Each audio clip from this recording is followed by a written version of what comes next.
STA TV Media Syiar Islam. Bismillahirrahmanirrahim. Assalamualaikum warahmatullahi wabarakatuh. Waalaikumsalam warahmatullahi wabarakatuh. Alhamdulillahilladzi arsala rasulahu bil huda wa dinil haqq liyudhhirahu 'ala ad-din kullihi walau karihal kafirun walau karihal musyrikun wa asyhadu an la ilaha illallah wahdahu la syarika lahu iqraran bihi wa tauhida wa asyhadu anna Muhammadan 'abduhu wa rasuluhu sallallahu alaihi wa ala alihi wa sahbihi wa sallama tasliman katsira amma ba'd. Falhamdulillah fa ahlan wa sahlan wa marhaban bikum kaum muslimin dan kaum muslimat yang saya cintai dan hormati, rahimani Allah wa iyyakum wa baraka fikum semua pendengar Radio Syiar Tauhid Aceh 96,1 FM dan segenap saudara-saudara yang saya cintai dan saya muliakan yang menyaksikan kajian ini secara online di media Aceh Tafaqquh Fiddin atau yang lainnya. Tiada henti-hentinya kita memanjatkan puji dan syukur kita kehadirat Allah Jalla wa Ala yang telah berfirman, wa in ta'uddu ni'matallahi la tuhsuha innal insana lazalumun kafar. Dan kalaulah kalian ingin menghitung-hitung akan nikmat Allah atas kalian, la tuhsuha, niscaya kalian tidak akan mampu menghitungnya. Innal insana lazalumun kafar, sesungguhnya manusia itu pelaku kezaliman dan kekufuran, merupakan nikmat dan anugerah dari Allah Jalla wa Ala yang harus kita syukuri dan kita realisasikan. Amanah Allah Jalla wa Ala kepada kita dari nikmat tersebut adalah nikmat anggota keluarga dan anak keturunan. Allah Jalla wa Ala telah menyebutkan nikmat ini di dalam sebuah surat yang disebut dengan surat An-Ni'am, surat nikmat, yang juga disebut dengan surat An-Nahl. Allah Jalla wa Ala berfirman, huwallazi ja'ala lakum min anfusikum azwajan wa ja'ala lakum min azwajikum banina wa hafadah wa razaqakum minat thayyibat afa bil batili tu'minun wa bi ni'matillahi hum yakfurun. Dialah Allah yang telah menciptakan, yang telah memberikan untuk kalian nikmat istri, pasangan hidup. Betapa banyak di sana orang-orang yang lebih berilmu dari kita, lebih saleh dari kita, penghasilannya pun mungkin lebih bagus daripada penghasilan kita, tetapi sampai hari ini mereka belum dimudahkan untuk memiliki pasangan hidup. Maka Allah Jalla wa Ala memanggil hamba-hambanya yang telah dianugerahkan nikmat pasangan hidup di dalam ayat ini, huwallazi ja'ala lakum min anfusikum azwaja. Dialah yang telah memberikan untuk kalian pasangan hidup dari diri-diri kalian. Karena memang wanita pertama di dunia ini, yaitu ibunda kita Hawa, diciptakan dari tulang rusuk hamba Allah Jalla wa Ala lelaki, yaitu Nabiyuna wa Abuna Adam alaihi salam. Wa ja'ala lakum min azwajikum banina wa hafadah.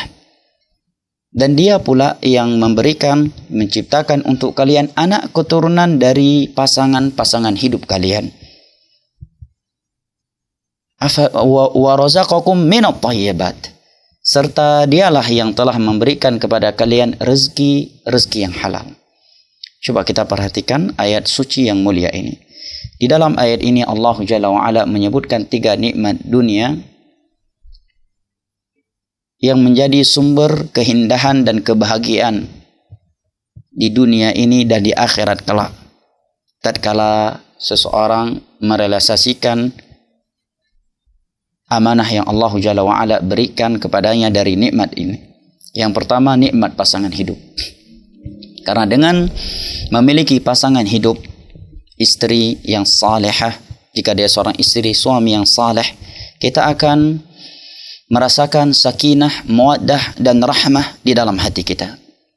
Bukankah ayat ini Allah sebutkan di dalam sebuah firman yang menerangkan kepada kita di antara kebesaran Allah Jalla wa Ala?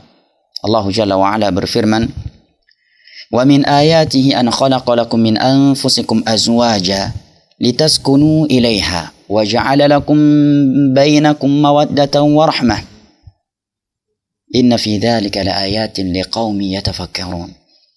Di antara tanda-tanda kebesaran Allah Jalla wa'ala yang dengannya hendaknya kalian mentauhidkan Ia di dalam beribadah adalah Allah Jalla wa'ala berikan pasangan-pasangan hidup. Pasangan hidup dari diri kalian untuk kalian. Litaskunu ilaiha. Dengan kalian memiliki pasangan hidup, kalian akan lebih tenang hidupnya di dunia ini.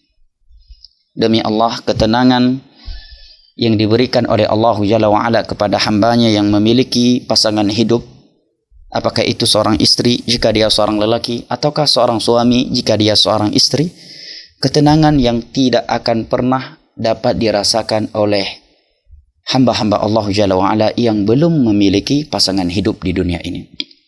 Litaskunu ilaiha. Dengan kalian memiliki pasangan hidup, hati kalian akan lebih tenang, akan lebih terhibur, akan lebih bahagia. Wa ja'ala lakum mawaddatan wa rahmah. Allah Jalla wa'ala juga memberikan untuk kalian rahmat dan cinta dalam kehidupan rumah tangga dengan pasangan hidup kalian. Bahkan di dalam sebuah hadis yang disahihkan oleh Al-Imam Al-Albani, Nabiuna Muhammad sallallahu alaihi wasallam bersabda, "Laisal hubbu mithlan nikah." Sungguh tiada cinta yang lebih indah daripada cinta yang terjalin di antara dua pasangan suami istri. Seindah-indahnya cinta yang diperlihatkan oleh sinetron-sinetron barat, sinetron-sinetron Korea ataukah yang lainnya, demi Allah, cinta yang terjalin di antara dua pasangan suami istri yang berjalan di atas bimbingan Al-Quranul Karim dan hadis-hadis Nabi SAW dengan pemahaman as-salaf jauh lebih indah. Karena Nabi lah yang telah bersabda, "Laisal hub mislan nikah." Sungguh tiada cinta yang lebih indah, yang lebih menenangkan, yang lebih membahagiakan dan mengembirakan daripada cinta yang terjalin di antara dua pasangan suami istri, ya, dengan tali pernikahan yang syar'i. Inna fi dzalika laayatin liqaumin yatafakkarun. Yang demikian itu merupakan tanda besar Allah Jalla wa Ala. Tanda yang menunjukkan kebesaran Allah Jalla wa Ala bagi mereka yang mau berfikir. Akan tetapi, ikhwanil kiram wa akhwatil karimat, kaum muslimin dan kaum muslimat yang saya cintai dan saya muliakan, rahimani Allah wa iyyakum wa baraka fikum. Sekalipun cinta, kasih sayang, dan sakinah yang terjalin di antara dua pasangan suami istri itu telah dimiliki dan dirasakan oleh seseorang di dalam berumah tangga, akan tetapi itu tetap belum sempurna apabila mereka belum dianugerahkan anak keturunan buah hati. Karena anak keturunan merupakan perhiasan dalam kehidupan dunia ini. Allah Jalla wa Ala berfirman, "Al-mal wal banun zinatul hayatid dunya." Harta dan anak-anak, buah hati, anak keturunan merupakan perhiasan dunia ini. Sebahagia-bahagia atau senang-senangnya orang yang memiliki harta yang berlimpah ruah, memiliki popularitas yang cukup tinggi dan karir yang cukup indah, manakala dia belum memiliki anak keturunan, tetap kebahagiaan dan kegembiraan yang dia dapatkan di dalam berumah tangga belum sempurna dan tidak seindah orang yang telah memiliki anak keturunan dari Allah Jalla wa Ala. Al-malu wal banun zinatul hayatid dunya. Harta dan anak keturunan merupakan perhiasan dunia ini. Bahkan ujian tidak memiliki harta yang banyak, akan tetapi dianugerahkan anak keturunan oleh Allah Jalla wa Ala, itu jauh lebih ringan, jauh lebih mudah untuk dijalankan ketimbang dia diuji oleh Allah Jalla wa Ala tidak memiliki anak keturunan sekalipun dia memiliki harta yang berlimpah ruah. Akan tetapi, ikhwanul kiram wa akhwati al-karimat, rahimani Allah wa iyyakum wa baraka fikum, anak keturunan itu memang murni anugerah dari Allah Jalla wa Ala. Oleh karenanya dalam surat An-Nahl Allah sebutkan ini sebagai nikmat yang Ia anugerahkan. Karena surat An-Nahl nama lainnya adalah surat An-Ni'am. surat yang menguraikan nikmat-nikmat Allah Jalla wa Ala. Allah berfirman, "Huwallazi ja'ala lakum min anfusikum azwaja wa ja'ala lakum min azwajikum banina wa hafadah." Dialah yang telah memberikan istri-istri pasangan hidup untuk kalian dari diri-diri kalian, dan dia pula yang telah memberikan untuk kalian anak keturunan dari pasangan hidup kalian. Oleh karenanya, apabila di antara kita ada yang sampai hari ini belum dianugerahkan anak keturunan, ia tidak perlu berminder dalam bermasyarakat, dan orang lain pun tidak boleh merendahkan saudaranya yang belum dianugerahkan oleh Allah Jalla wa Ala anak keturunan, sekalipun mungkin mereka telah menikah sekian lama, dan tidak boleh dijadikan bahan canda ya, karena itu sesuatu yang menyakitkan. Ya, sudah cukup sebagai kesedihan dan ujian untuk saudara kita yang sudah berumah tangga puluhan tahun dan belum dianugerahkan anak keturunan. Jangan ditambahkan lagi dengan candaan kita, "Bro, udah berapa anaknya?"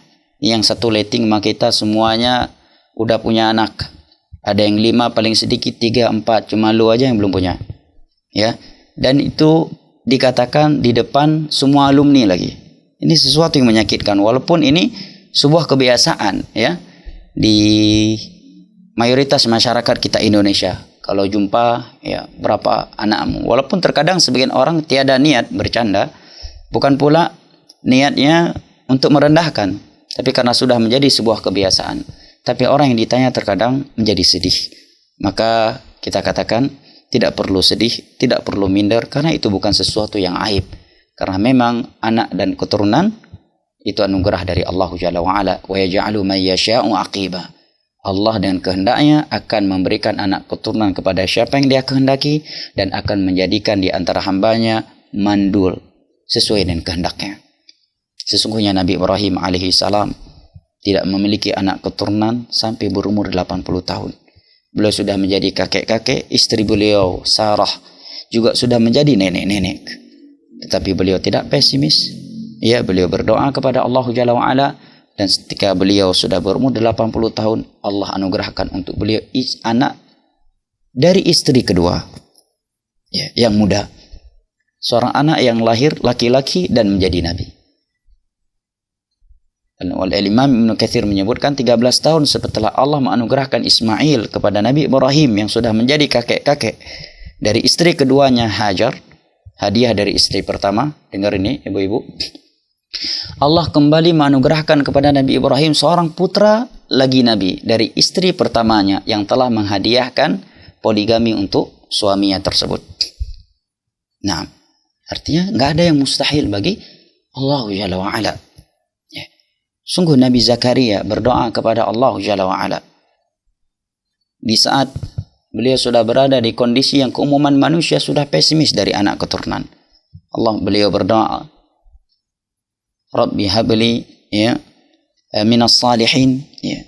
Beliau berdoa, Allahumma habli dzurriyyatan thayyibah, maka Allah pun faslahna lahu zaujah.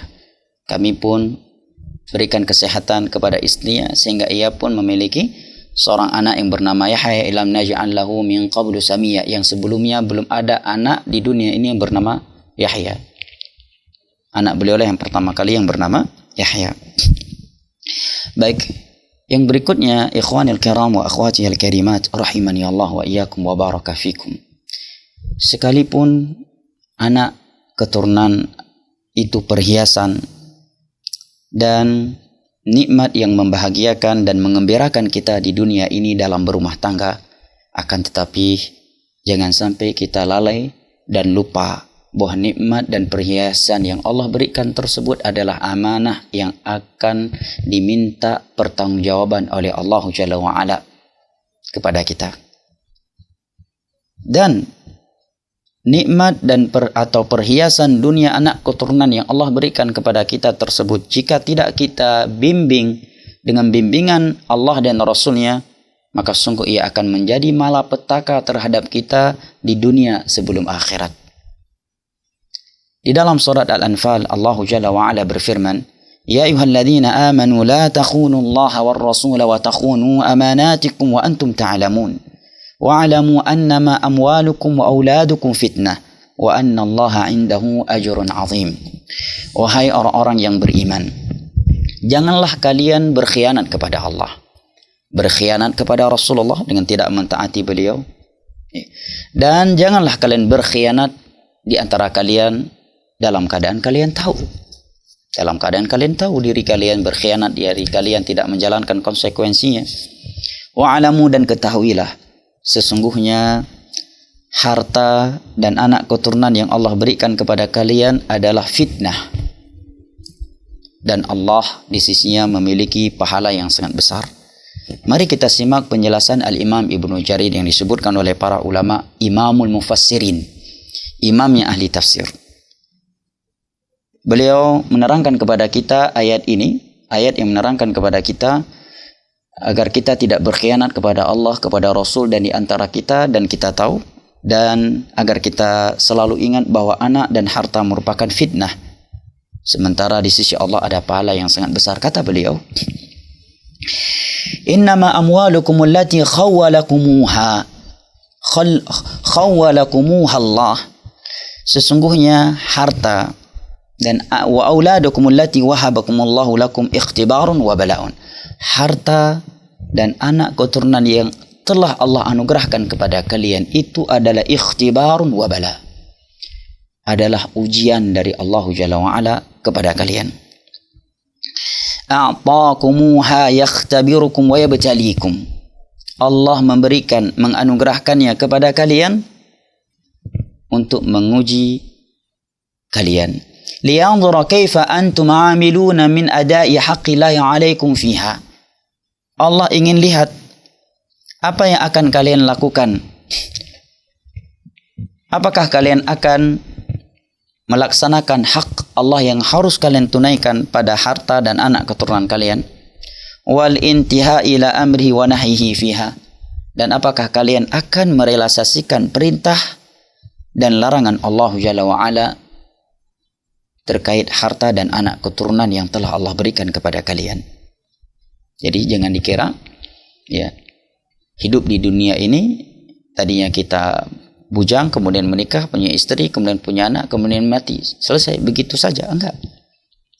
Anak yang Allah Jalla wa Ala berikan kepada kita dan harta adalah ujian. Darinya ia akan melihat apa yang akan kita lakukan dengan harta dan anak keturunan tersebut. Apakah karena demi harta dan anak keturunan kita bermaksiat kepada Allah Jalla wa Ala, ataukah justru dengan anak dan harta yang Allah berikan kepada kita tersebut kita semakin dekat, semakin bertakwa dan semakin taat kepada Allah Jalla wa Ala serta menunaikan tuntutan agama pada anak dan harta yang telah Allah berikan kepada kita. Kemudian kata beliau, wa'alamu anna Allah 'indahu khairun wa thawabun 'azimun 'ala ta'atikum iyyahu hina amarakum wa nahakum fi amwalikum wa auladikum allati ikhtabarakum fiha fid dunya. Dan ketahuilah, sesungguhnya Allah Jalla wa Ala di sisinya kebaikan dan pahala yang besar untuk kalian karena ketaatan kalian kepadanya terhadap perintah dan larangan yang ia berikan kepada kalian terkait harta dan anak keturunan yang ia berikan kepada kalian sebagai ujian di dunia ini. Ini perlu kita camkan di dalam hati kita yang paling dalam. Karena dengan kita mengingat balasan dan pahala di sisi Allah Jalla wa Ala, maka insya-Allah taala harta dan anak keturunan itu tidak akan menjadi sebab kita mengorbankan nilai-nilai agama kita. Bahkan justru kita akan berusaha dengan anak dan harta yang telah Allah berikan itu kepada kita, kita akan berusaha semakin taat dan semakin bertakwa kepada Allah. Karena seindah-indahnya harta dan anak keturunan, akan tetapi balasan Allah Jalla wa Ala di dunia, di alam barzah, dan di hari kiamat kelak di dalam syurganya jauh lebih indah, jauh lebih kita butuhkan ketimbang harta dan anak keturunan. Nah, wa ati'u Allah fima kallafakum fiha. Tetaplah kalian taat kepada Allah Jalla wa Ala terhadap perintah dan larangan ia terkait harta dan anak keturunan yang ia berikan kepada kalian. Tanalu bihil ajral jazil min thawabihi fi ma'adikum. Dengan itu kalian akan memperoleh pahala yang besar. Min thawabihi, merupakan balasan dari Allah Jalla wa Ala pada hari kiamat kelak. Baik ikhwanil kiram wa akhwati al-karimat rahimani Allah wa iyyakum wa baraka fikum. Beranjak dari beberapa ayat di atas dan beberapa hadis Nabi sallallahu alaihi wasallam serta firman Allah Jalla wa Ala wa ta'awanu 'alal birri wat taqwa wa la ta'awanu 'alal ismi wal 'udwan, saling tolong menolonglah kalian di atas kebajikan dan ketakwaan, dan janganlah kalian saling tolong menolong di atas perbuatan dosa dan permusuhan. Juga firman Allah Jalla wa Ala wa dzakir fa inna dzikra tanfa'ul mu'minin. Berilah peringatan kepada kaum mukminin, karena peringatan itu akan bermanfaat bagi orang-orang yang beriman. Maka insyaallah taala setiap hari Jumat di jam 16.30 sampai selesai kita akan mengkaji beberapa puluh hadis Nabi sallallahu alaihi wasallam atau beberapa hadis sahih Nabi sallallahu alaihi wasallam yang membahas dan memberikan tuntunan kepada kita terkait metode mendidik anak-anak. Pelajaran ini saya sampaikan insyaallah taala sebagai sharing di antara kita, ya. Karena kalau kita ingin berbicara tentang agama ini, ya, maka sungguh kita tidak butuh kepada novel ini, novel itu. Kita tidak akan butuh kepada ahli ini atau ahli itu terkait dunia anak-anak.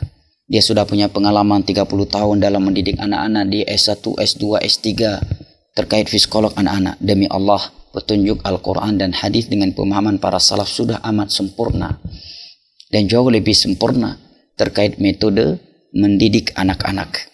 Karena bimbingan Allah dan Rasulnya itu adalah bimbingan yang paten, yang baku dan berlaku serta sesuai di setiap masa, dari semenjak Allah menurunkan syariatnya kepada Nabi Muhammad sallallahu alaihi wasallam sampai terjadi hari kiamat. Karena Allah Jalla wa Ala telah berfirman, "Al-yauma akmaltu lakum dinakum wa atmamtu 'alaikum ni'mati wa raditu lakumul Islam madina." Hari ini telah aku sempurnakan agama kalian. Maksud hari ini, ayat ini turun pada Haji Wada di tanggal 9 Zulhijjah pada Arafah, dan Nabi sallallahu alaihi wasallam berada di Arafah di hari Jumat ba'da asar. 80 hari setelah ayat ini diturunkan kepada Nabi kita sallallahu alaihi wasallam, beliau diwafatkan.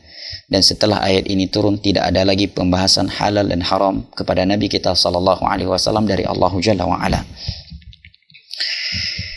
Oleh karenanya kita nggak butuh kepada film ini, kepada film itu, ya, yang bukan berdasarkan Al-Quran dan hadis, ya, atau praktisi ini, praktisi itu, ya, yang tidak berdasarkan Al-Quranul Karim dan hadis-hadis Nabi sallallahu alaihi wasallam dengan pemahaman para salaf terkait metode pendidikan anak-anak. Ya. Karena agama kita ini agama yang sempurna, yang telah memberikan bimbingan dan petunjuk kepada kita dalam perkara akidah, ibadah, dan dalam semua aspek kehidupan kita.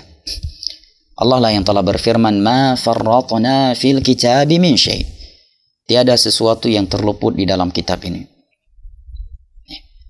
Dan Nabi sallallahu alaihi wasallam juga bersabda, "Ma min syai'in yuqarribukum ilal jannah illa qad bayyantu, wa ma min syai'in yuqarribukum ilan nar illa qad bayyantu." Tiada sesuatu yang dapat mendekatkan kalian ke surga Allah Jalla wa Ala melainkan telah aku terangkan. Dan tiada sesuatu yang dapat menjerumuskan kalian ke dalam neraka Allah melainkan aku telah peringatkan kalian darinya. Akhwanil kiram wa akhwati al-karimat rahimani Allah wa iyyakum wa baraka fikum. Saya akan membacakan pembahasan ini bukan karena ana lebih paham, lebih berilmu. Tidaklah saya kecuali sekedar membacakan dan menerjemahkan serta mengajak secara seksama mencermati beberapa faedah yang para ulama keluarkan dari hadis-hadis Nabi yang sahih ini yang membahas seputar metode pendidikan anak-anak dari para ulama. Ya, alasan lainnya hal ini saya bahas karena kebutuhan untuk saya pribadi yang pertama kali, yang juga ya sudah menjadi ayah, ya, dan baru memiliki ya beberapa orang anak, dan sekalipun di antara kita mungkin ada yang belum menikah, tapi pembahasan ini sangat kita butuhkan karena ini adalah sesuatu yang akan kita jalankan dalam kehidupan dunia ini. Terlebih lagi, hal ini akan kita pertanggungjawabkan di hadapan Allah Jalla wa'ala. Baik, kita masuk kepada hadis yang pertama pada pertemuan hari ini. Hadis yang pertama yang akan kita bahas adalah hadis riwayat Al-Imam Al-Bukhari pada nomor 1358 dan Al-Imam Muslim pada nomor 2658. Di sini disebutkan nomornya. Dari Abu Hurairah radhiyallahu an, beliau berkata, qala Rasulullah sallallahu alaihi wasallam. Rasulullah sallallahu alaihi wasallam pernah bersabda, "Ma min mauludin illa yuladu 'ala al-fitrah, fa abawahu yuhawidanihi wa yunassiranihi wa yumajjisanihi." Setiap anak yang dilahirkan itu dilahirkan di atas akidah yang lurus. Dilahirkan di atas Islam, di atas iman. Kemudian kedua orang tuanya lah yang membuat dia menjadi Yahudi, Nasrani atau Majusi. Kama tuntijul bahimatu bahimatan jam'a, sebagaimana bahimah hewan ternak, dan kalimat bahimah seringkali diberikan kepada onta, sapi dan kambing, ya. Dia akan melahirkan hewan ternak. Tidak mungkin seekor sapi melahirkan seekor kambing. Sebagaimana tidak mungkin seekor kambing melahirkan seekor sapi. Bahimatan jam'a. Yang namanya hewan ternak pasti akan melahirkan bahimatan jam'a. Jam'a adalah ya hewan yang lahir dalam keadaan selamat seluruh anggota tubuhnya, sempurna bentuknya. Hal tuhisuna fiha min jad'a? Apakah kalian dapatkan anggota tubuhnya ada yang cacat? Ini pertanyaan yang tidak membutuhkan jawaban kecuali iya. Artinya semua hewan yang lahir dari induknya lahir dalam keadaan selamat, sempurna anggota tubuhnya.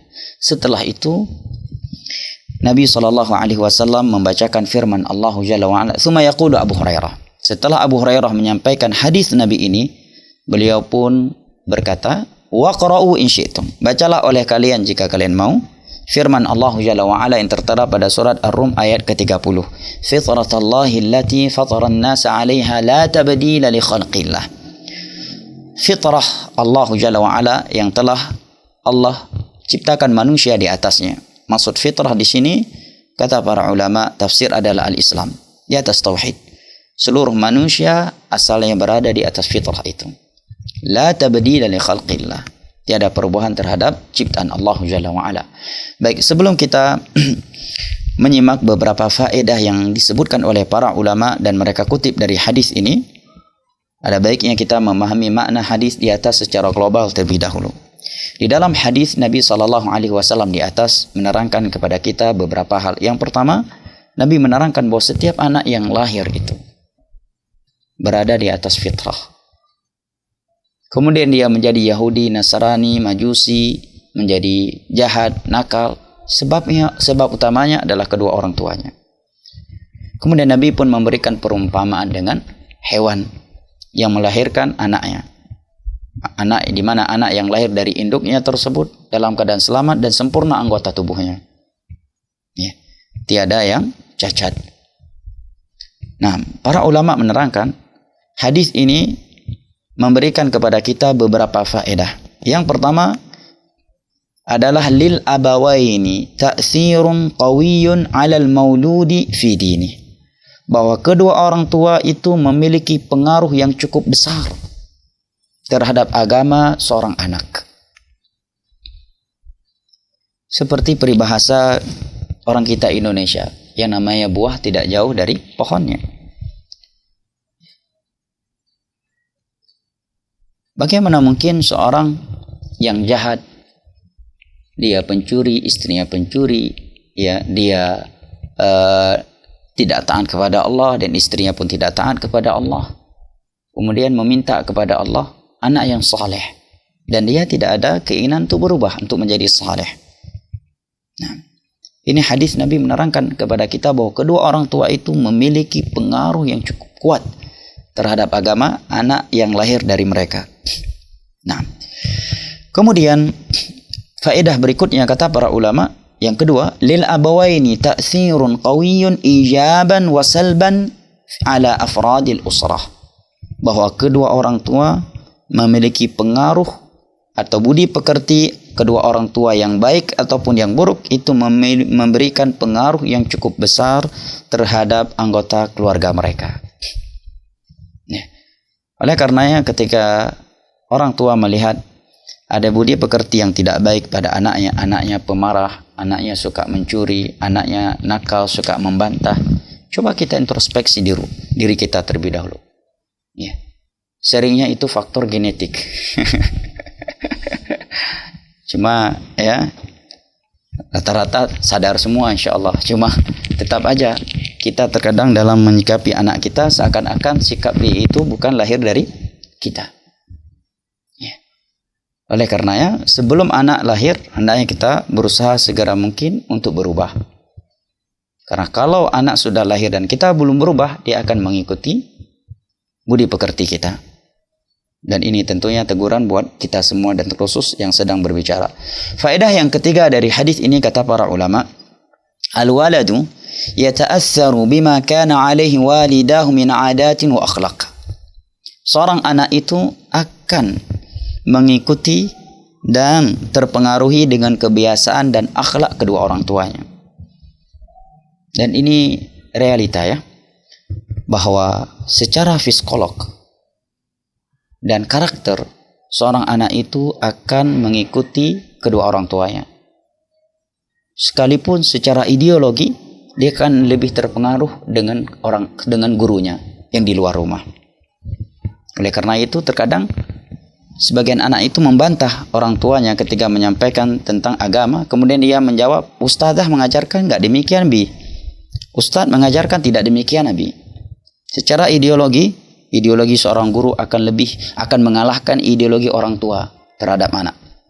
Oleh karena dalam Islam kita dituntun untuk berhati-hati memilih guru untuk anak kita. Ya. Agar mereka punya akidah yang lurus, akhlak yang bagus. Ya. Karena ideologi guru lebih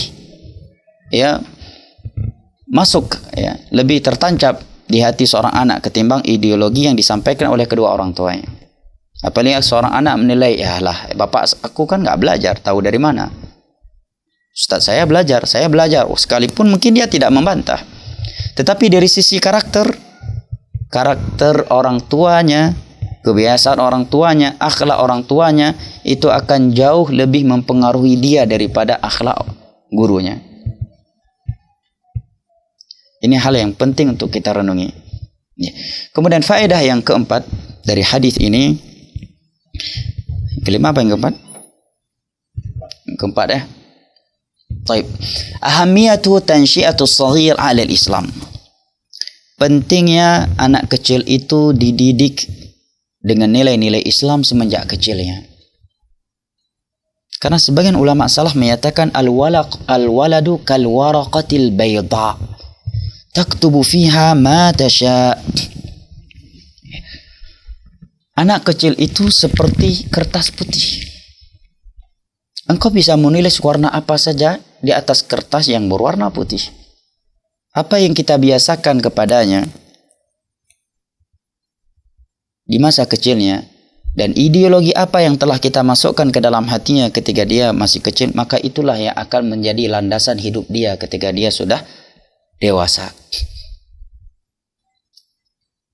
Oleh karenanya, kunci utama kesuksesan seorang anak dalam beragama adalah masa kecilnya. Betapa banyak orang tua mengeluhkan kenakalan dan ketidaklurusan jalan anak mereka, padahal kalau kita mau cross check, kekeliruan itu ada pada mereka. Ketika anaknya sudah SMP, baru SMA atau baru tamat SMA, baru dia mulai berpikir bagaimana anaknya belajar agama. Di saat mereka sudah tidak bisa dipatahkan lagi. Dulu ketika anaknya masih TK, masih PAUD, masih SD, dibiarkan main bebas ya, Bahkan ayadan billah, Syekh Muqbil menyebutkan dalam sebuah risalah judulnya Nasihati lil Aba'i wal Ummahat, nasihatku untuk para aba dan ummahat. Kata beliau, sebagian aba dan ummahat yaj'aluna waladahum kalhir.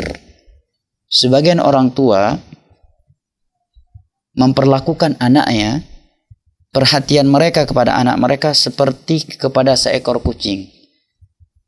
Dia tidak tahu kapan keluar masuk anaknya, seperti dia tidak tahu kapan keluar masuk kucing ke rumahnya. Nah, ketika anaknya udah SMP, SMA, bahkan sebagian mereka udah baru SMP udah nggak bisa dipatahkan lagi. Kelas 1 SMP, bahkan ada yang kelas 6 SD udah berani ngajak berantem ayahnya. Ayahnya memarahi dia, mengarahkan dia kepada jalan yang lurus, justru ditantang. Berantem. Siapa yang salah? Orang tuanya yang salah. Kenapa? Karena semenjak TK dan SD orang tuanya udah sering nonton film action sama anak-anaknya. Sering nonton film action. Allahul musta'an. Jangan dikira itu tidak akan membekas. Syekh Abdurrahman As-Sa'di dalam tafsir Taisir Kadimi Rahman, ketika beliau menafsirkan firman Allah dalam surat Al-Mu'minun terkait perintah Allah agar kita menundukkan pandangan kita dari lawan jenis dan perhiasan-perhiasan dunia, kata beliau, karena pandangan itu memberi bekas di hati.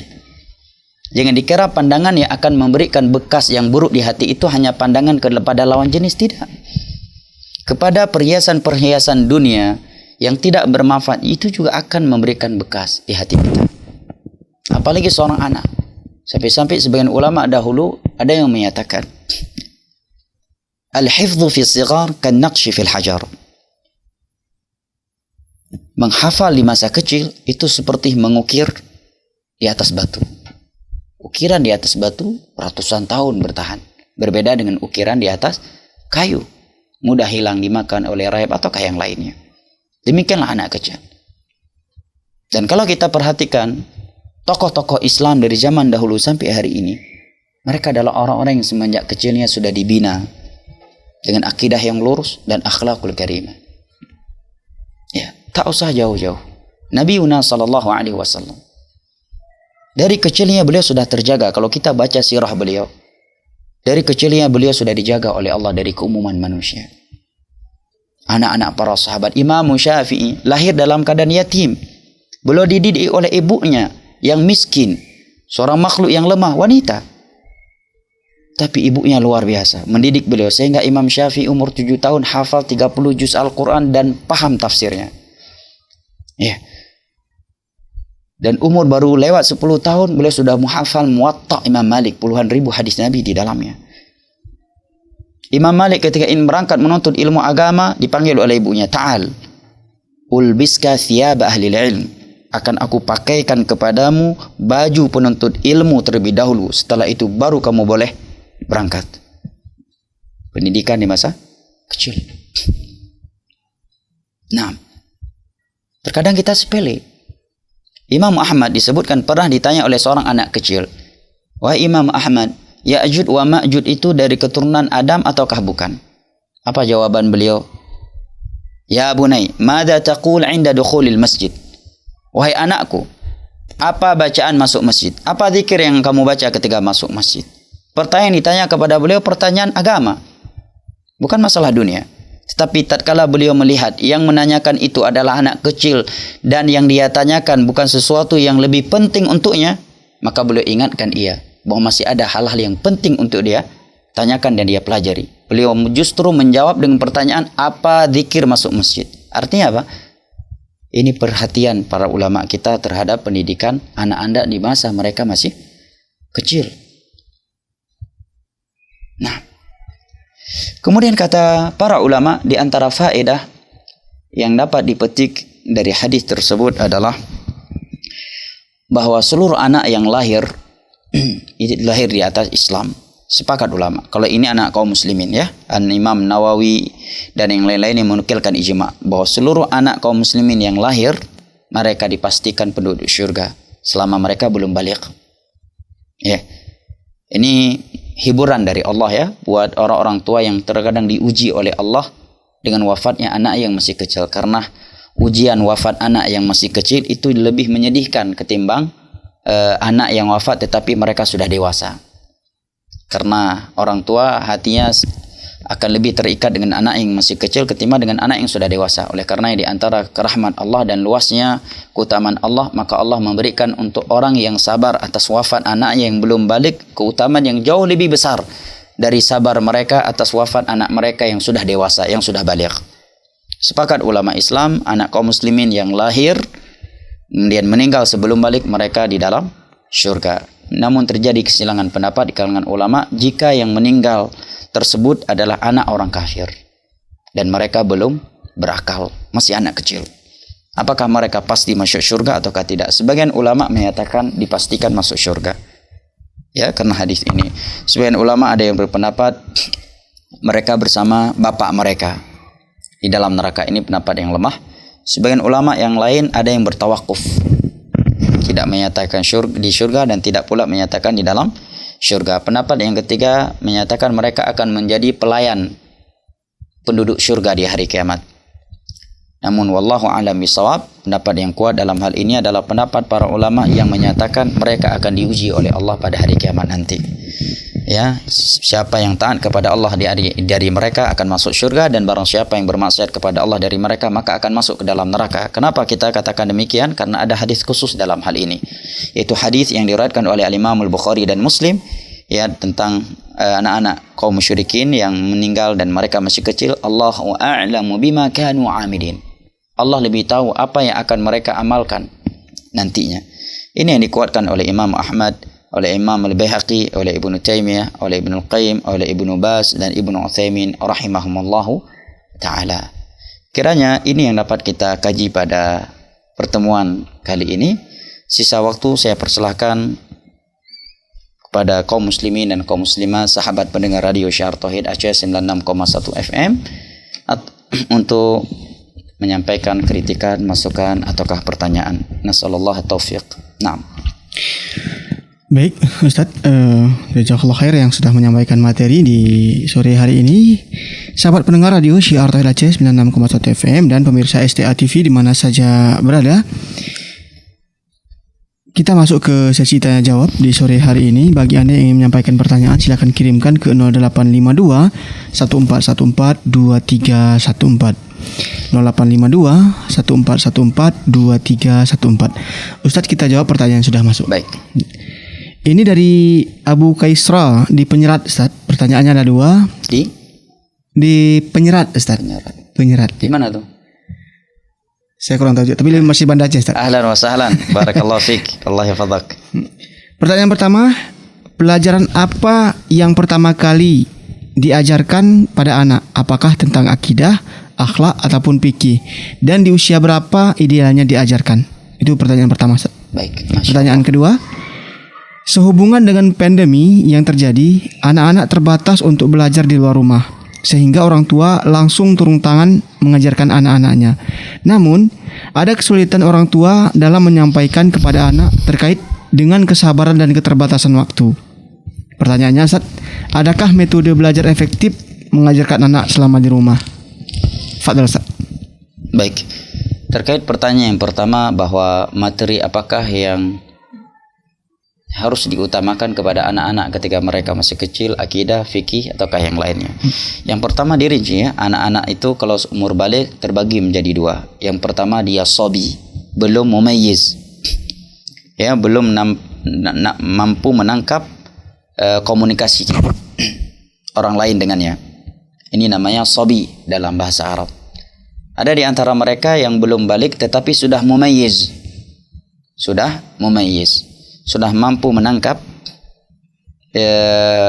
obrolan, komunikasi, dan sudah bisa diajak berinteraksi, serta sudah bisa menilai mana yang baik, mana yang buruk.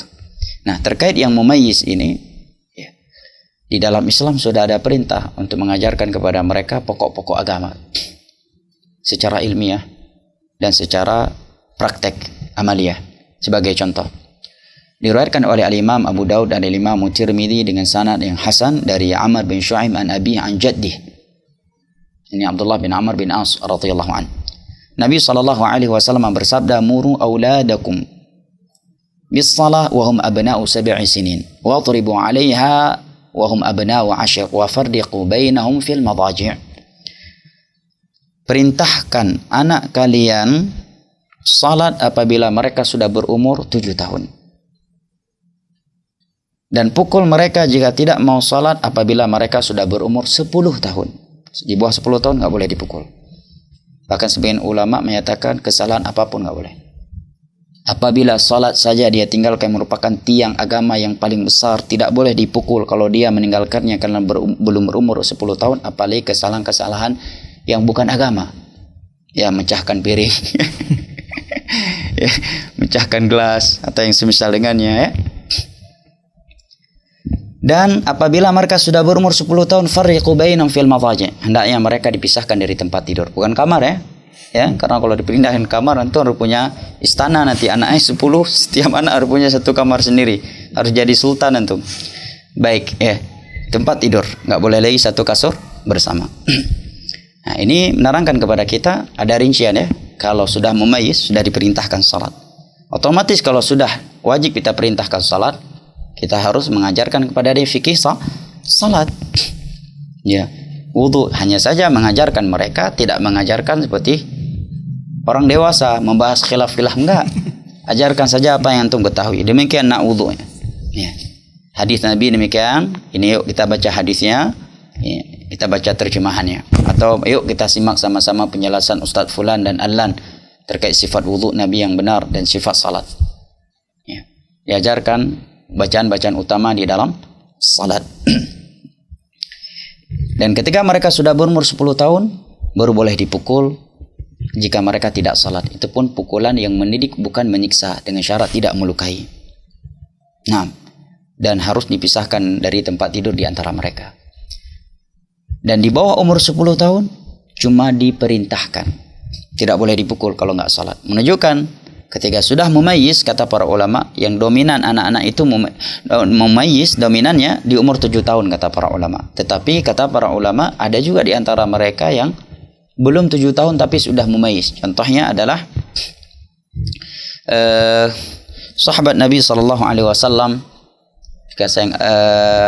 sahabat Nabi SAW yang pernah menjadi imam kaumnya sementara beliau masih sangat kecil, umurnya belum 6 tahun. Baik, namanya, sebentar, ada hadisnya. Umar ibn Abi Salamah, ya, jika saya nggak salah ingat. Sebentar, baik.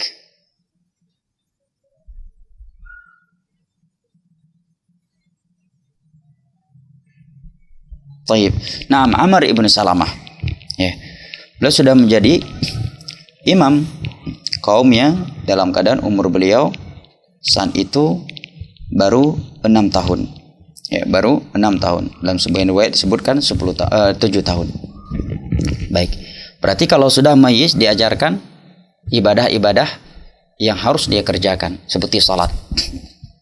Otomatis kalau salat sudah harus diajarkan, apalagi akidah. Nah, akidah harus diajarkan dengan cara sistematik tentunya, karena dia anak-anak. Buktinya apa?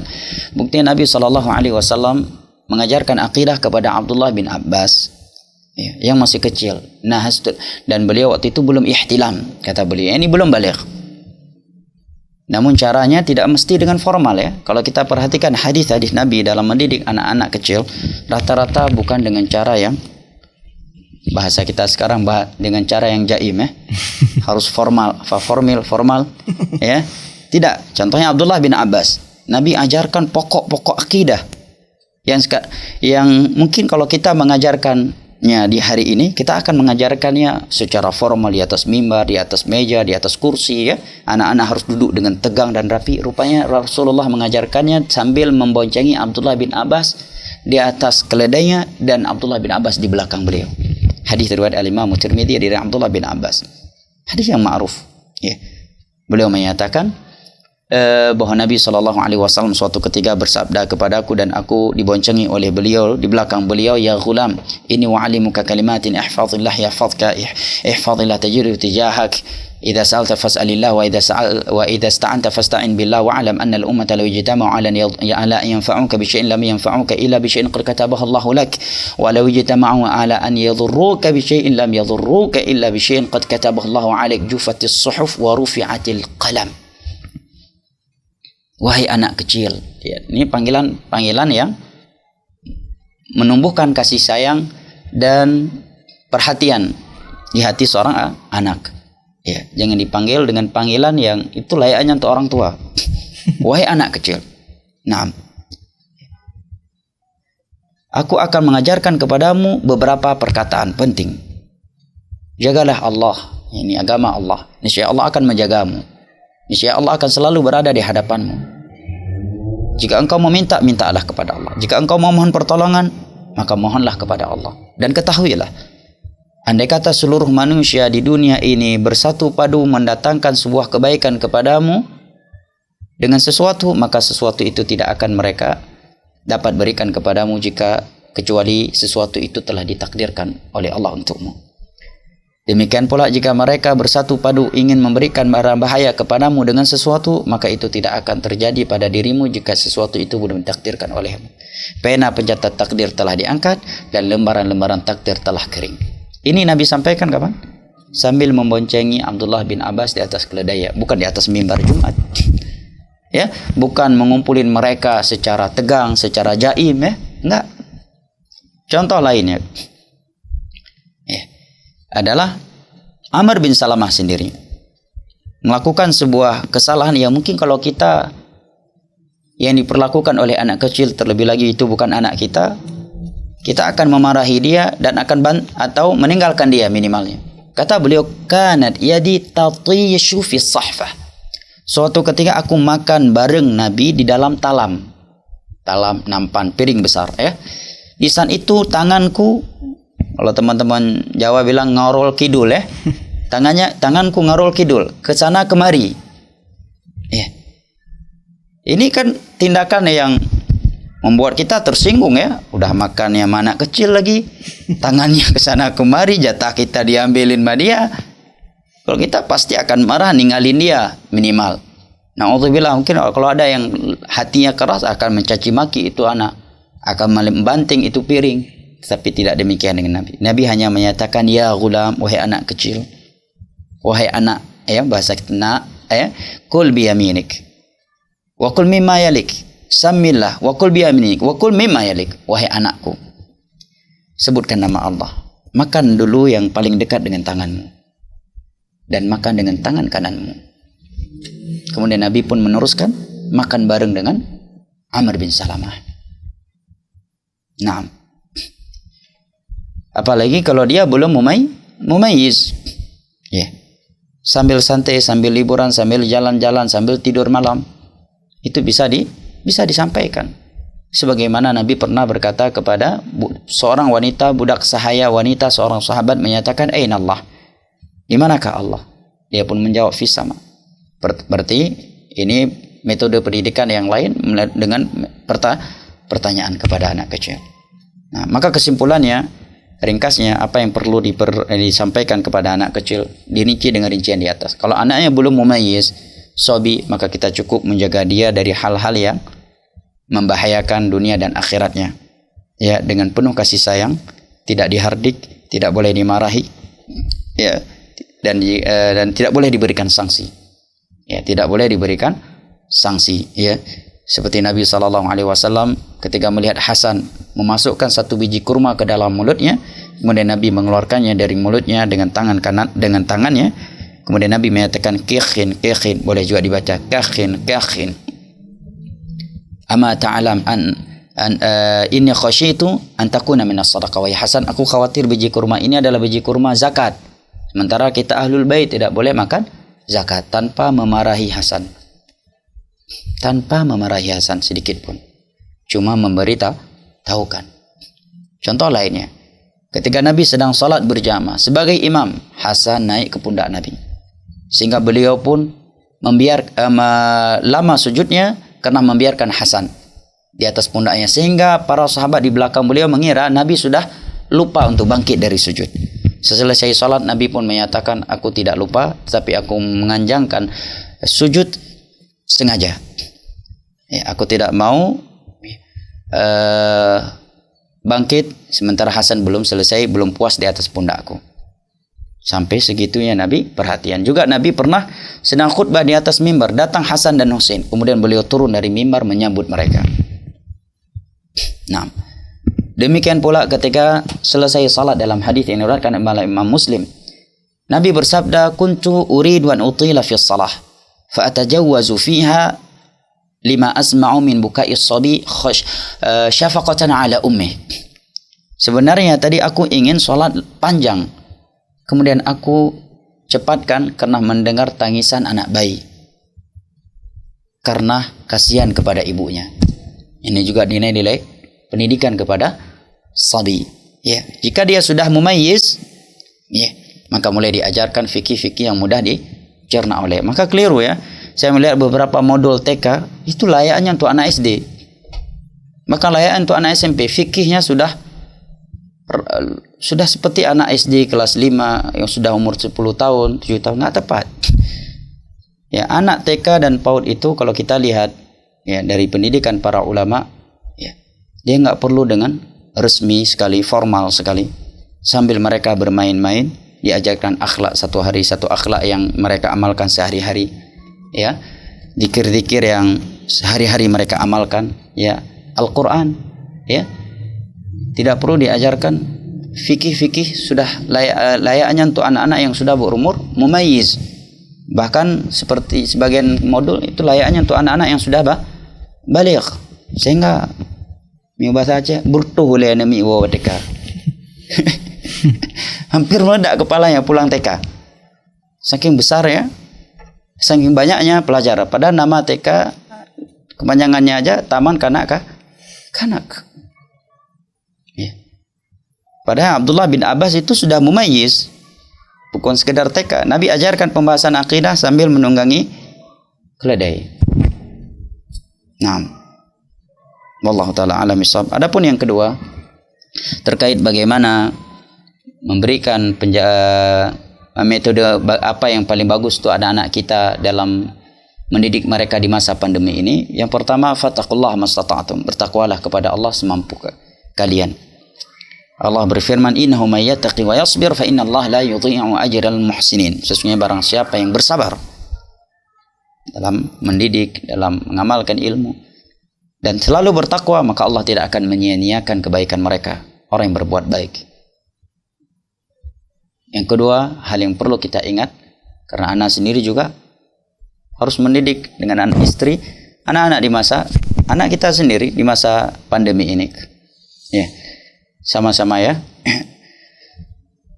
Hendaknya kita selalu mengingat bahwa ketika kita mengajarkan ilmu kepada anak kita dari modul yang disampaikan melalui grup-grup WA oleh ustadz dan ustadzah di sekolah, kita sedang berdakwah untuk mereka.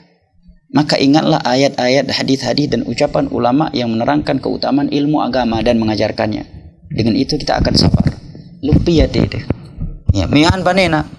Duruh od. Tantan sebagai yang kurang gaya apakah menha dengan ustaz. Gara-gara pandemi. Ada yang dengan emosinya ya mencaci maki guru ya, menyalah-nyalahkan sekolah ya. Akhirnya masalah-masalah yang enggak perlu dia permasalahkan. Kenapa? Karena dia tidak hadir di hatinya bahwa dia sedang berjihad, sedang berdakwah, mengajarkan anak-anaknya. Coba perhatikan ucapan Abu Hurairah dan Abu Dzar Al-Ghifari berikut ini dinukilkan oleh Al-Imam Ibnu Juma'ah dalam kitabnya Tadhkiratus Sami' wal Mutakallim. Kata dua sahabat yang mulia ini, babun minal ilmi nu'allimuhu umila bi aw lam yu'mal bih ahabbu ilaina min mi'ati raka'ati tatawwu'a.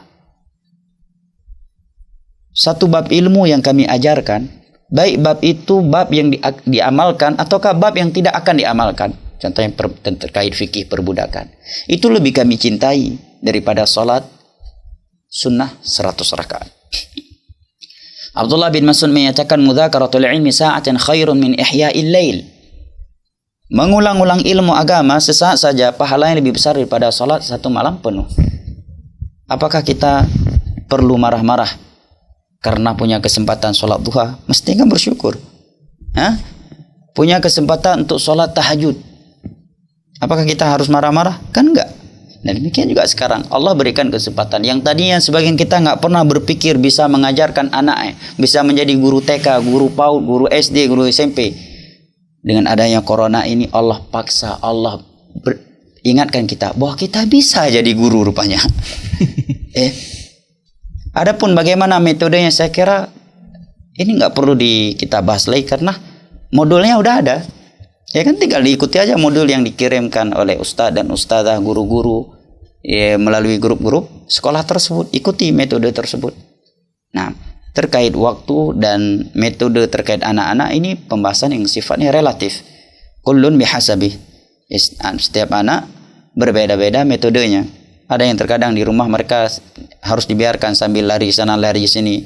Ada yang anak-anak harus didudukkan. Ada anak-anak kalau kita dudukkan justru nangis, nggak mau belajar, dan seterusnya. Naam, wallahu ta'ala alam bisawab, wal ilmu indallah. Pertanyaan selanjutnya Ustaz, ini dari Siti Zayana Ulfah dari Aceh Selatan. Bagaimana caranya mengajarkan adik yang masih SD agar suka menghafal Al-Quran? Karena adik lebih suka belajar pelajaran umum. Jadi bagaimana caranya Ustadz agar saya sebagai kakak bisa membuat adik tertarik untuk menghafal Al-Quran, Ustadz? Dari pendengar kita di Aceh Selatan. Masya Allah, barakallahu fiik, Allah hafadhak.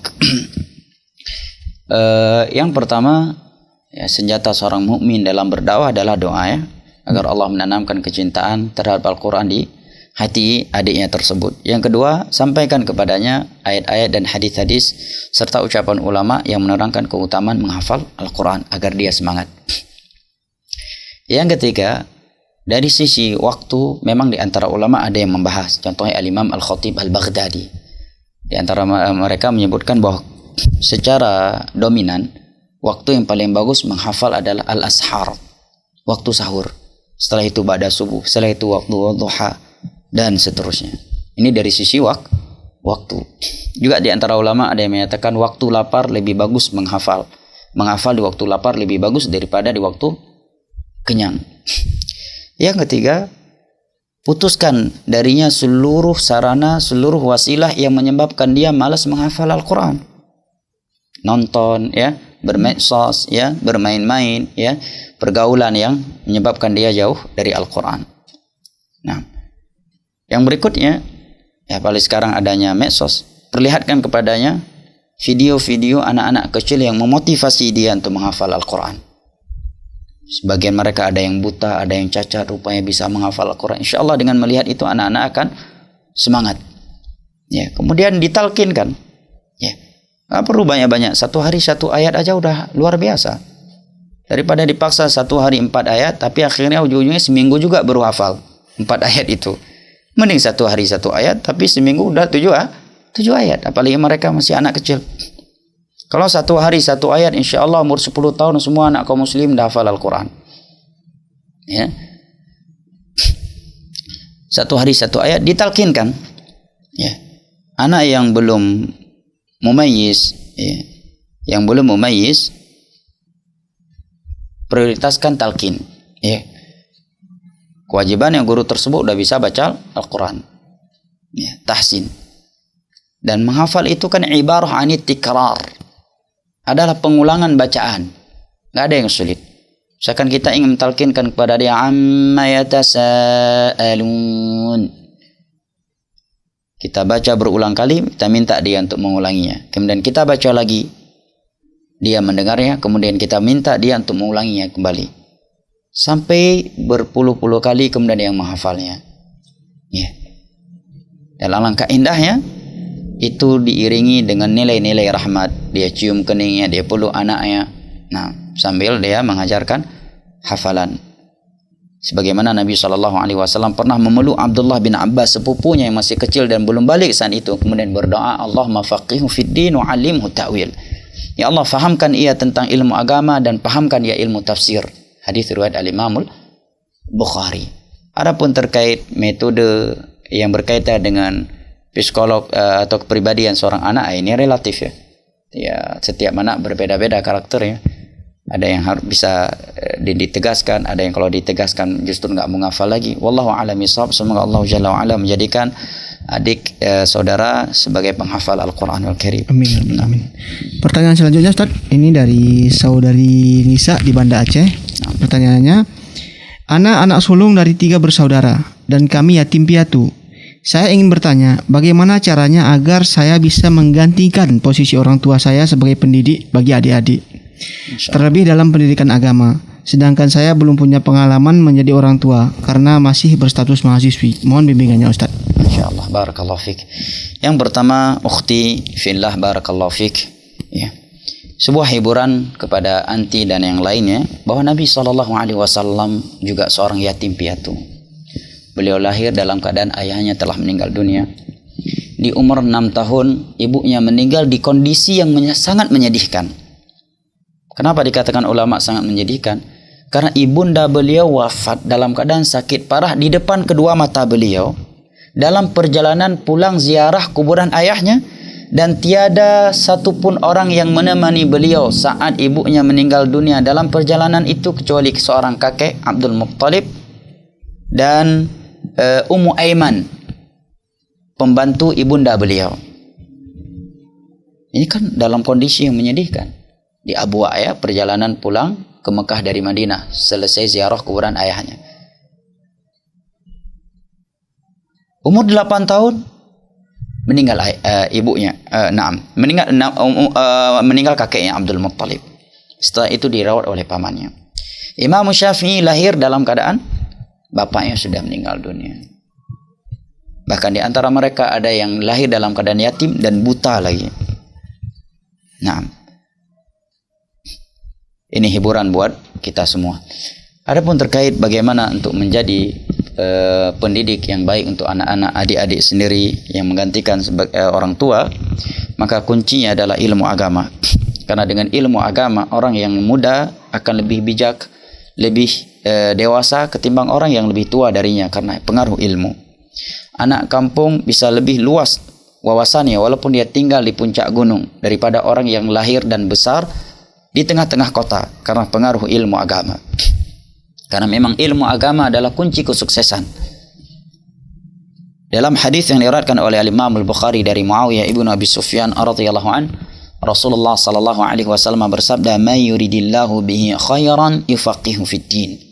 Barang siapa yang Allah inginkan kebaikan untuknya, maka Allah akan fakihkan, fahamkan ia tentang agamanya. Maka kuncinya Anda saudari harus berilmu, menuntut ilmu agama, tentang akidah, tentang ibadah, kemudian akhlak. Dengan ilmu tersebut nanti akan bisa memberikannya kepada mereka. Karena para ulama menyatakan faqidu syai' la yu'ti.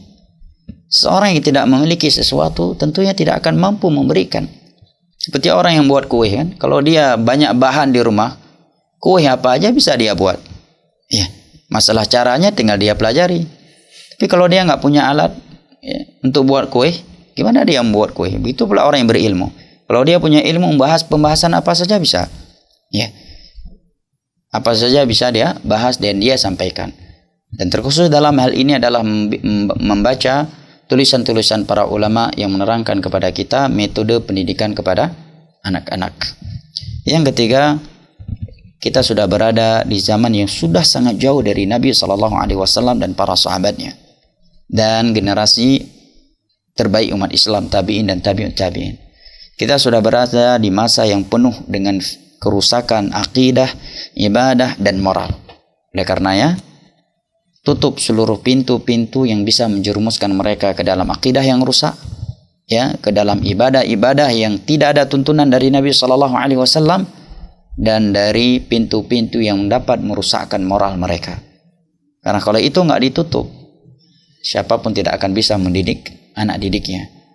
Dan lebih dari itu adalah doa untuk mereka. Wallahu a'lam bishawab. Mungkin satu lagi ya, karena pada ada kajian. Iya. Pertanyaan terakhir mungkin yang bisa kita bacakan di sore hari ini, dan mohon maaf pada yang belum terjawab, insyaallah akan kita lanjutkan pada pekan depan. Pertanyaan terakhir Ustaz, ini dari Bunda Jihan, Desa Belangoy Ustaz. Belangoy Banda Aceh. Iya, betul. Masyaallah, barakallahu fik. Pertanyaannya, bagaimana kita mengajarkan akidah serta doa-doa sesuai sunnah, tetapi bertolak belakang dengan apa yang mereka dapatkan di sekolah? Contoh kecil seperti wudhu, gimana cara kita menjelaskan kepada anak? Syukran Ustaz. Baik, Masya Allah. Ini hal yang dilema dan bertentangan ya. Apabila seorang ingin anaknya berada di atas ideologi, akidah dan akhlak yang benar, tapi dia menitipkan anaknya kepada pendidik-pendidik, kepada guru-guru yang akidahnya bertentangan dengan akidah yang lurus. Tata cara ibadah mereka tidak sesuai dengan tuntunan Nabi SAW. Ini pintu awal aja udah keliru. Ya. Oleh karenanya seorang ulama salaf, jika saya nggak salah ingat namanya Ayyub As-Sikhtiyani, seorang ulama tabi'in, beliau menyatakan min sa'adatil hadath an yuwaffiqahu Allahu li'alimi sunni fi awali amrih. Tanda seorang anak kecil itu, seorang pemuda itu akan sukses masa depannya, dunia dan akhiratnya, di mana Allah menganugerahkan dia belajar kepada alim sunnah di masa dia masih muda atau masih kecil. Kenapa? Karena al-waladu kal-waratil bayda taktubu fiha ma tasha. Anak kecil itu seperti kertas putih, engkau bisa menulis warna apa saja di atasnya. Dan telah kita sebutkan tadi bahwa dari sisi ideologi, ilmu pengetahuan, maka ilmu pengetahuan yang diberikan oleh guru di luar rumah itu akan lebih menancap di hati seorang anak ketimbang ideologi atau pengetahuan yang disampaikan oleh orang tuanya. Maka solusinya tarik dulu anak itu. Didik oleh Anda sendiri kalau mampu, kalau enggak cari guru yang sesuai dengan Al-Quran dan As-Sunnah di atas pemahaman para As-Salaf. Karena sangat bahaya kalau dari kecil mereka, terkadang orang sepele, alah nggak apa-apa lah cuma anak kecil. Mestinya karena dia masih kecil lah kita ketat dan kita betul-betul selektif guru untuk dia. Karena kalau kecil dia sudah benar, insya Allah seterusnya akan selalu benar. Dewasa akan lebih benar lagi. Tapi kalau dari kecil ideologinya udah salah, maka kedepannya na'udzubillah dia akan jauh lebih parah jika Allah tidak menyelamatkannya. Jika tidak mampu, ajarkan sendiri, cari guru-guru yang bisa mengajarkannya dengan lebih baik. Nah, yang dengan akidah yang lurus, bacaan yang benar, ibadah yang benar, dan ajarkan zikir-zikir yang sesuai dengan sunnah Nabi sehari satu, ya, dan minta informasi kepada teman-teman kru radio, kitab buku-buku tersebut mungkin bisa dibeli di mana, insyaallah teman-teman bisa bantu, atau di mana ada ustadz atau ustazah yang menerima anak-anak kecil belajar Al-Quran, ya, di sore hari atau di pagi hari. Nah, wallahu a'lam bishawab. Kiranya ini yang dapat kita kaji pada sore hari ini. Lebih dan kurang lon tuan mohon maaf. Semoga Allah Jalla wa Ala yang telah mempertemukan dan mengumpulkan kita di kajian sore hari ini secara online, agar kembali mengumpulkan kita dan mempertemukan kita di majelis ilmu agama secara offline dengan Allah angkatkan COVID-19 ini dengan segera dan sempurna, dengan kondisi iman dan amal saleh yang lebih sempurna dan lebih bagus, serta di dalam syurganya pada hari kiamat kala ma'an nabiyyin was-siddiqin wasyuhada'i was-salihin wa hasuna ulaika rafiqa. Wa sallallahu ala nabiyyina Muhammad wa ala alihi wa sahbihi wa sallam wa akhiru da'wana anil hamdulillahi rabbil alamin. Subhanakallahumma wa bihamdik asyhadu an la ilaha illa anta astaghfiruka wa atubu ilaik. Wassalamu alaikum warahmatullahi wabarakatuh.